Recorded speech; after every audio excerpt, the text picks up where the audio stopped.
Cette semaine à l'émission, je rencontre un artiste de Saint-Ferréol-les-Neiges, mais également un grand sportif, Louis-David Letourneau-Gagnon. Bienvenue à J'aurais voulu être.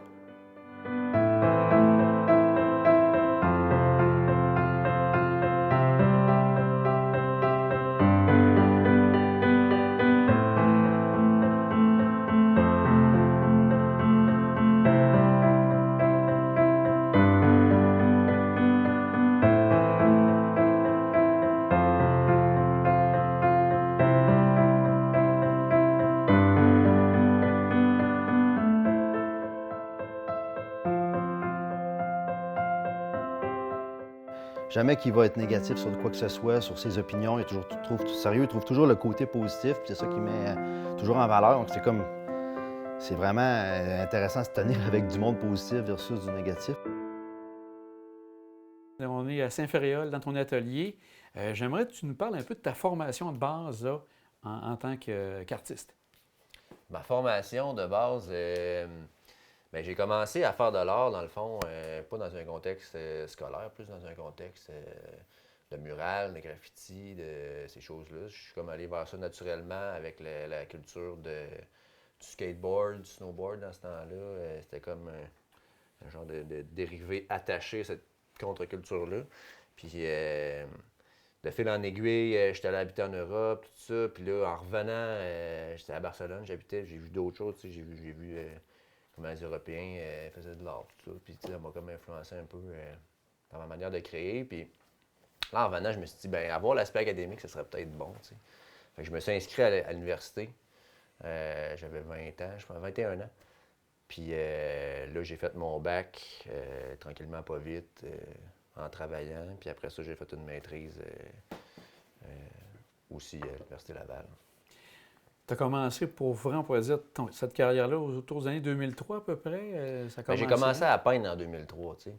Mais le métier d'artiste, c'est pas comme faire un DEP en plomberie, là, que tu sors de l'école, tu rentres dans un bassin, puis tu sais. C'est comme une façon de vivre, là, puis c'est particulier à chacun, dans le fond. Ta pratique artistique est pratique à ce que tu es, un peu, ça va ensemble. Fait que c'est ça, c'est comme long à développer, tu sais, premièrement, que ça devienne ton métier. Deuxièmement, de faire des sous avec ça pour vivre, si tu veux vivre de ça, tu sais.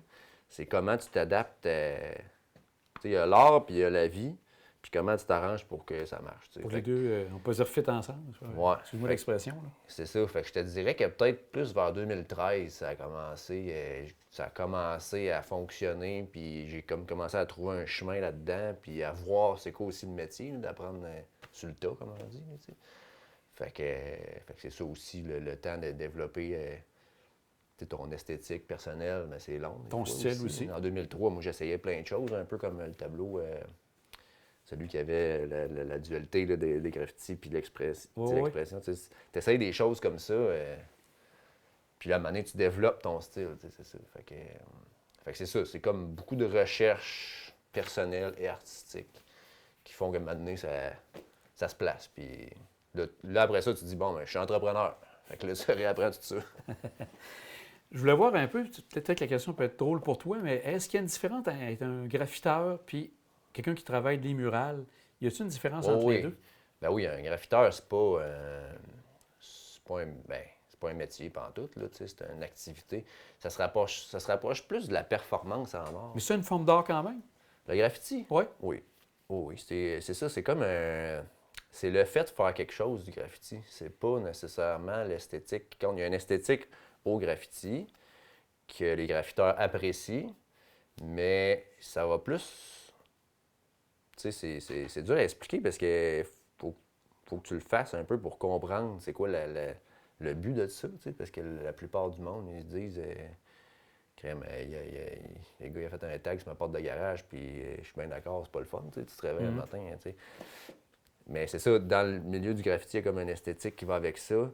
Puis moi, je trouve que ça se rapproche plus de l'acte, de la performance comme médium artistique que de la peinture, mettons.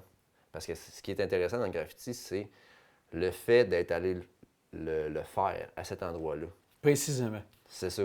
Comment il a fait, quand, quelle couleur. OK, si c'est beau, ouais, c'est correct, mais ça n'a pas besoin d'être une toile innovatrice au niveau de la création. Tu sais. C'est plus Un audace aussi? l'action. Question Ouais, c'est d'audace? ça. OK. Qui se rapproche plus de l'art performatif, tu sais, le fait de faire, le fait de bouger, le fait de faire l'action. Tu sais. Puis toi, tu t'es déplacé, on pourrait dire, tu as commencé comme ça, comme tu disais, des fois, un peu Ouais, plus jeune. ouais. Puis après ça, tu es tombé dans la partie murale. C'est venu Ouais. comment, ça, à ce moment-là, ce switch-là, on pourrait dire? Ben ça a commencé, dans le fond, quand tu fais du graffiti, il y a comme des étapes, là, tu sais, c'est des lettrages, souvent, le graffiti. Puis il y a la forme des lettres, il y a l'intérieur des lettres, qui est souvent, on appelle ça un fill-in. Puis ça, c'est des jeux de couleurs. Puis moi, ce que je me suis rendu compte en faisant, ça fait peut-être 2 ans que je faisais du graffiti, dans ce temps-là, je me suis rendu compte que je tripais sur faire les fill-in. Comme, tu sais, faire des amalgames de couleurs, faire des textures, tout ça. Puis là, maintenant, je me suis mis à juste faire les fill-in sur des tableaux. Ah, Tu sais, de fil en aiguille aussi, l'hiver, il fait trop froid pour les peindre. Fait que là, ben, je me suis mis à faire juste les tableaux. Puis là, je m'intéressais à ça. Puis voir qui fait l'art abstrait qui peut ressembler à ça, ou tu sais, de l'art qui est plus gestuel, tu sais, le mix de couleurs et tout ça. Fait que de cette façon-là, je me suis intéressé à plus la peinture en tant que telle. Puis là, le graffiti, il a pris le bord tranquillement parce que ben là, ça me parlait moins. C'était trop restrictif dans le... Ça fait drôle de dire ça, le graffiti restrictif, mais tu sais, la façon de créer, je trouvais que ça tournait en rond un petit peu. peut-être t'es limité. C'est Dans ça, ta parce qu'il y a création. comme des genres de règlements, tu sais, de lettres, puis de façon de procéder. Puis là, moi, je trouvais que c'était limitatif. Tu avais fait le tour, on pourrait dire? Ça reste que quand je vois de quoi qui me parle en graffiti, je capote, là, tu sais, je trouve ça vraiment le fun encore de voir ça. Mais moi, je trouve que c'est ça, je tourne en rond un petit peu à travers ça, là, puis ça me ressemblait plus d'aller vers une plus grande liberté, dans le fond. Il y a des mots qui étaient un peu ton mode de vie, reduce, reuse, puis create. Ouais. Ça, c'est ton mode de vie. Donc, toi, tu aimes ça aller récupérer du matériel pour pouvoir l'utiliser dans, Ouais. dans ton art? Oui, ça a commencé, dans le fond, ça a commencé quand j'ai commencé à faire les tableaux, les fill-in, que je te disais tantôt, l'art plus les jeux de couleurs. Bien là, j'ai commencé à faire ça sur des panneaux, tu sais, parce que là, les toiles, je veux dire, c'était pas ma vibe trop. Fait que là, je faisais des panneaux, puis là, j'essayais ça, puis telle affaire, puis à un moment donné, je me suis dit, bon, ben les panneaux, ça marche aussi. J'ai juste solidifié, puis là, j'ai commencé à en vendre un. Fait que là, je me suis dit, bon, ben, c'est intéressant. Je pense que j'avais 19 ans ou... Ouais, je pense que j'avais 18 ou 19 ans le premier que j'ai vendu, tu sais. Puis là, je me suis dit, bon, ben, je vais solidifier ça pour que ça soit comme correct pour le client, tu sais, parce que je veux pas que la peinture sèche jamais ou que le tableau il torde ou tout ça. Fait qu'à travers ça, j'ai comme développé une façon de réutiliser C'est tout le erreur, temps. on pourrait dire, à ce moment-là? Ouais. Puis mon grand-père était gardien de nuit au musée. Puis lui, il connaissait un très bon encadreur dans le temps du musée. Fait qu'il m'avait amené chez eux dans ce temps-là. Puis il m'avait comme tout montré les rudiments de comment faire un faux cadre, faire un encadrement, tendre une toile, tout ça, pour que ça soit bon à long terme, tu sais. Fait que lui, il m'a montré beaucoup de choses. Roland Gastonguay, qui s'appelait. Ah. Il s'appelait le parrain des artistes à Québec. Ah oui? Ouais, je pense qu'il est décédé aujourd'hui, là, mais c'était un bon chum à mon grand-père, resté dans Saint-Jean-Baptiste, là, sur la dernière rue en bas. Là. Puis, en tout cas, Puis là, tu as appris là à pouvoir faire tes propres cadres pour par la suite travailler ton matériel. À connaître les rudiments matériels pour que ça marche à long terme. Fait que là, fait que déjà avec ça, j'avais comme une base matérielle de sur quoi peindre, tu sais. Fait que là, tu prends un graffiti, là, tu prends ça, mon grand-père qui me montre lui, fait que là, ça fait un mix, puis là, ça a fait, bon, OK, je peux faire quelque chose qui se tient, tu sais. Fait qu'après ça, je vais peindre là-dessus, fait que je vais développer la peinture. Tu fais une mission aussi de t'inspirer toujours à adopter un mode de vie qui touche la récupération, tout ça. Je pense que comme artiste, c'est un peu une mission que tu te donnes. Bien, c'est une mission, c'est juste très logique dans ma tête. Moi, je me suis jamais dit, tu sais, ça va être, faut que je sois un activiste dans la vie sur ça, sur la récupération de choses, tu sais. C'est juste quelque chose, comme on voit aujourd'hui surtout. Il y a beaucoup de choses sur la Terre, tu sais. Il y a beaucoup trop de choses. Fait que, là, c'est pas un gros effort de réutiliser ça puis de faire quelque chose avec ça, tant qu'à créer encore du nouveau matériel, puis consommer encore plus, ben moi, je me dis, je suis à l'aise avec le fait de me casser la tête un petit peu plus, puis c'est juste logique, là, dans ma tête, là, c'est juste actuel de faire ça complètement, là. Et dans le matériel, c'est la même chose. Donc, tu réutilises la peinture, utilises-tu des nouveaux pinceaux ou des plus vieux? Comment tu fais ça? Les pinceaux, c'est sûr que c'est plus dur. J'y garde longtemps. OK. J'y retrine avec mes ciseaux. La peinture, souvent, je la repigmente avec, comme en quincaillerie, là, c'est de la pigmentation pure, dans le fond, que je mélange, que je mets la teinte que je veux, que je vais utiliser comme j'ai de besoin, dans le fond. Puis c'est ça, utiliser aussi les différents types de peinture. Il faut bien sûr qu'ils soient compatibles. Je ne mettrais pas une peinture à l'huile avec une peinture à l'eau sur le dessus pour que ça écaille un an après. Non, c'est ça. Donc, tu t'ajustes avec la toile, le matériel que tu utilises pour pouvoir utiliser différentes peintures. C'est ça. Puis, comme je te le disais, mettons, le tableau qu'il y a là, le faux cadre, il est fait avec... c'est du pain qui était defect de mon ami qui avait le moulin, qui faisait des planches de pain pour revêtement. Ben là, j'ai dit, moi, je vais t'acheter les defects. Puis là, je les ai tout replanés, tout ça. Puis finalement, je me suis servi de ça. C'est juste logique dans un sens. C'est comme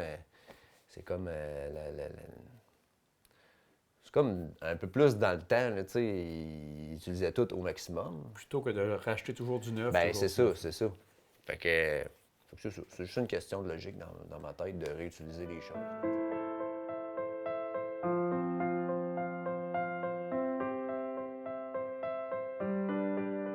Puis comme artiste, qu'est-ce qui vous plaît le plus dans ces toiles?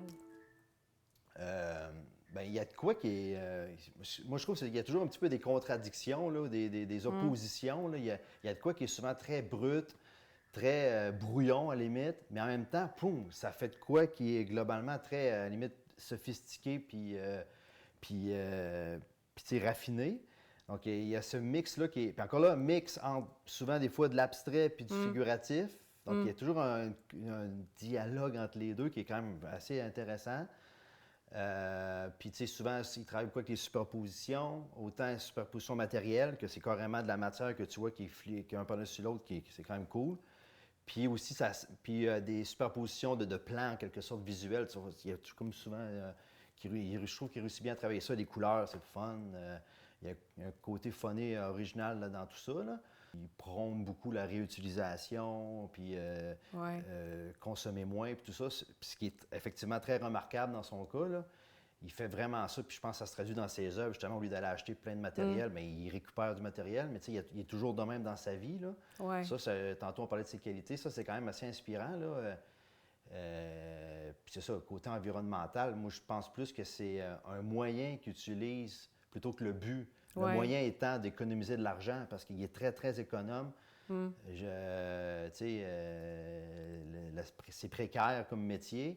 Puis il l'a catché assez vite. Donc, c'est pas compliqué. Lui, sa règle, c'est qu'il ne dépense pas. Il ne dépense pas. C'est fou. Là. Son petit grille-pain ou son moteur de wiper, il lâche. Il ne va pas au garage là, en acheter un neuf. Là. Il trouve toujours un moyen. Pour le recycler puis pour le réutiliser. Ou le bisouner. Ou, il n'achète rien. Même pas un manteau. Il n'achète rien. Ouais, c'est ça. Donc, mais en même temps, c'est une belle leçon de vie. Là, la richesse, c'est qu'il y a deux affaires. Tu as tes revenus, tu as tes dépenses. Mais si tu ne dépenses pas, tu t'en dégages pas mal. Donc, il a toujours été dans cette approche-là comme il dit, je pense, comme un écureuil, là, d'en mettre de côté. Oui. Donc, c'est ça. Donc, oui, ça se traduit dans ses œuvres avec de la récupération de plein de bidules, mais je pense que ça va dans son esprit global de vivre, là, qui est de dépenser le moins possible puis de réutiliser au maximum. Là.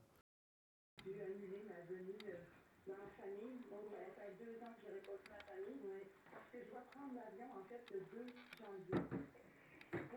Moi, l'art abstrait, ça me touche parce que c'est une belle liberté, puis c'est ça que j'aime le plus faire dans un sens. C'est ça qui est le plus dur parce que tu sais jamais quand est-ce que ça va commencer, quand est-ce que ça va finir, puis c'est quand c'est fini. Tu sais, ce tableau-là, il est-tu fini?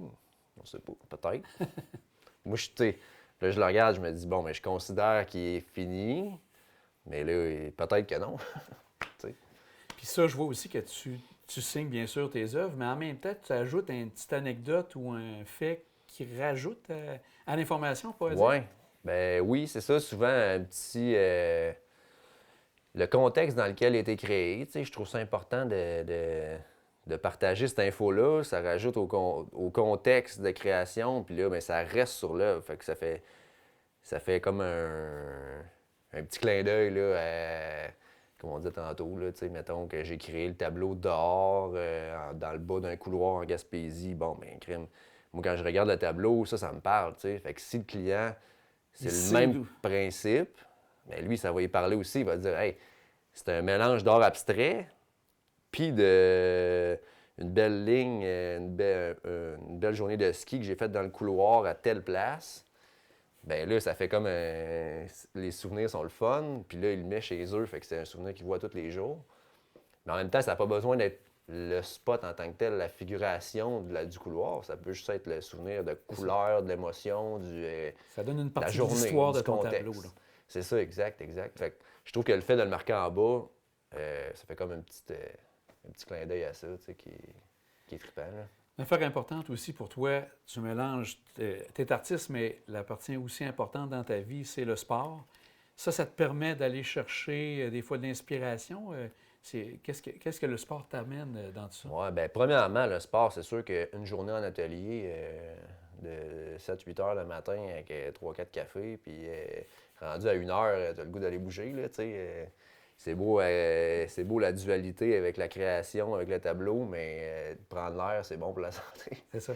Fait que ça aide ça, de un, ça oxygène, tu sais. Puis de deux, bien, la façon de peindre avec de l'action, tu sais, le sport, c'est tout le temps actif, tu sais, c'est toujours une façon de bouger. Fait que Tes toiles amènent ça on- aussi, à ce moment-là? ouais, quand je vais peindre, souvent, je laisse la trace du mouvement, tu sais. C'est pas nécessairement une activité sportive, mais tu sais, ça va toucher à la gestuelle de la peinture qui va être imprégné dans le fond sur le tableau, qui va être mélangé avec d'autres couleurs, d'autres choses, mais tu sais, le geste, le fait de faire de l'action avec la peinture sur la toile, c'est ça que j'aime aussi, là, tu sais, le mélange de bouger. Puis quel sport tu fais en particulier? Je fais du ski alpin, je fais du télémarque, je fais du snowboard longtemps, j'en fais moins. Je trouve que c'est plus adapté à l'Est de faire ski télémarque, là, tu sais. L'été, je fais beaucoup de vélo de montagne. Puis En descente dans ou le en cross? les deux. OK. Les deux, ouais. Je pratique les deux. J'aime vraiment ça, les deux. C'est sûr que le downhill, c'est trippant, là, comme on le sait. Mais le cross, c'est une autre dynamique. T'es plus en nature, avec les animaux, tu sais, les journées, plus on peut aller plus loin, se promener, se perdre. Tu sais. Les trails sont différents aussi, différents types de façons de rider, là. Que d'être installé ici à Saint-Ferréol-les-Neiges, l'environnement, il est pour beaucoup aussi dans le choix que tu es venu t'installer ici. Là. Ah oui, oui, mais ça fait 13 ans que je suis ici. Puis quand je me suis installé ici, je traversais 4 régions. J'habitais à Neuville dans le temps. Puis fait que là, je montais rider au massif de Charlevoix. Puis là, je faisais Port-Neuf, Québec, Côte-de-Beaupré, Charlevoix. Puis là, j'avais la petite Golf diesel. Je traversais ça dans les tempêtes de neige. Là, à un moment donné, en revenant de rider, je vois une petite maison au village à vendre. T'sais. Puis là, je me dis, ah ben là, ça aurait de l'allure, hein? Parce que l'été, c'était le downhill. Fait que là, Neuville, encore la route. Un peu moins de voyagement, puis Fait que là, t'amènes l'environnement aussi. c'est ça. Fait que là, je regarde ça, la petite maison, là, je trouvais ça cool. Je dis, ah, OK, je vends tout à Neuville, puis je m'en viens au Mont. Je change. Puis ça fait 13 ans, puis je sais pas où j'habiterais, sinon, dans l'ouest, à quelque part, dans les Côte-Nice, dans ce coin-là, mais ça m'intéresserait pas d'habiter ailleurs, mettons, que Saint-Ferréol. Aussi, une partie importante, c'est tout ce que tu fais au niveau des jeunes. Tu travailles justement dans les écoles, Ouais. tu transmets ton art. Comment ça se passe avec ces jeunes-là qui apprennent, parce que c'est un art un peu particulier que tu fais. Comment tu le travailles avec eux? Bien, premièrement, je regarde toujours c'est quoi le type de groupe que j'ai. Fait que j'adapte la création avec le type de groupe. Parce que il y en a que ça va être plus facile, mettons, de faire telle ou telle activité, dépendamment comment ils sont.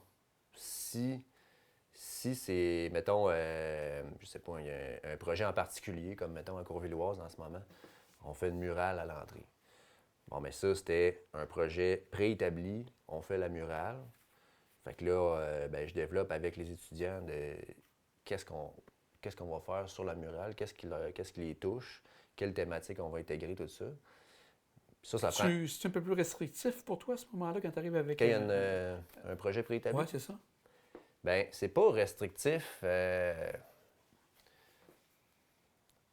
ça dépend parce que des fois, il y a des groupes qui ont besoin, mettons, de créer, comme je parlais tantôt de l'action painting, tu sais, la motion, des gestes, tout ça. Ça, mettons qu'il y a un groupe qui a plus de difficultés à l'école, ben ça, ils aiment ça, faire ça parce que ça bouge, tu sais. T'es jamais trop en train de te poser la question, on met ça bleu ou vert, tu sais. C'est plus le fait de faire le geste. Laisse aller, là. Ouais, c'est ça. OK.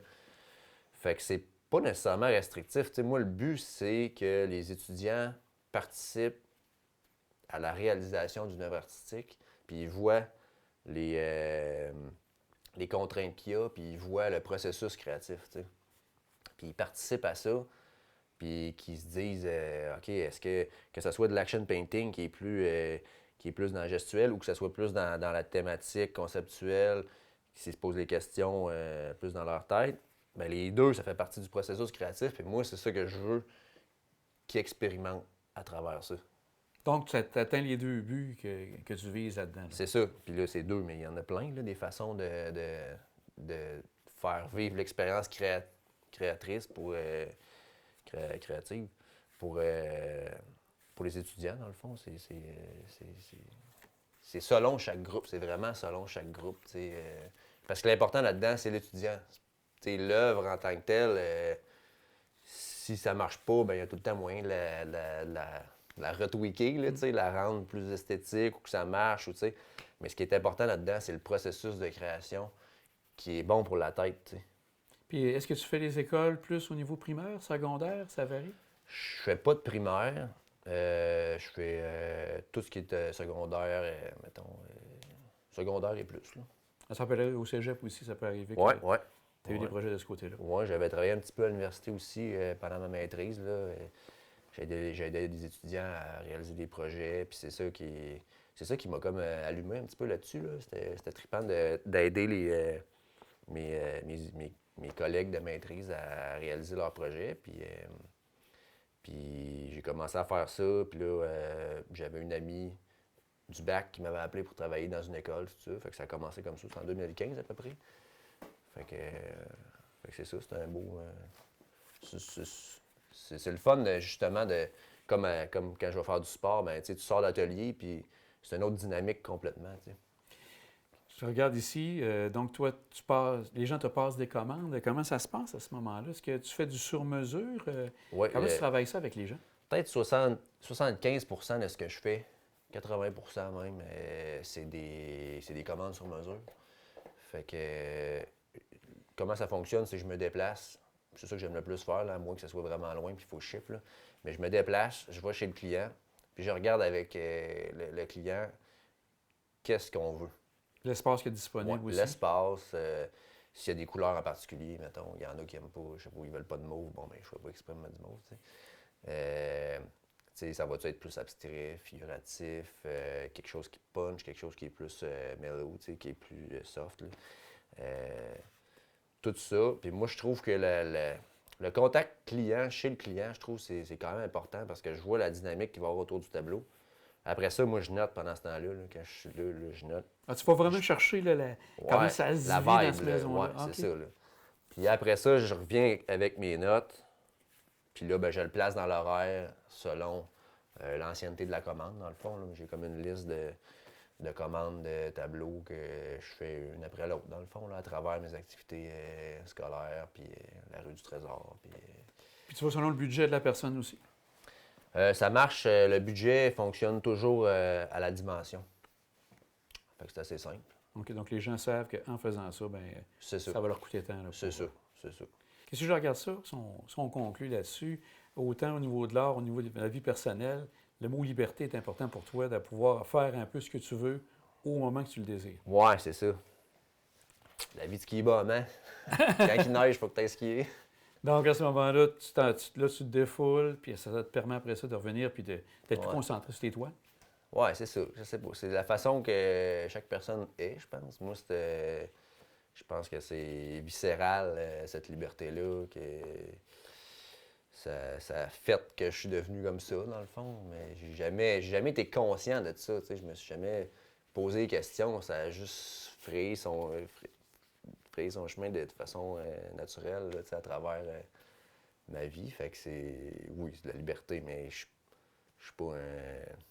Je sais pas comment dire, là, je suis pas un pro-liberté comme...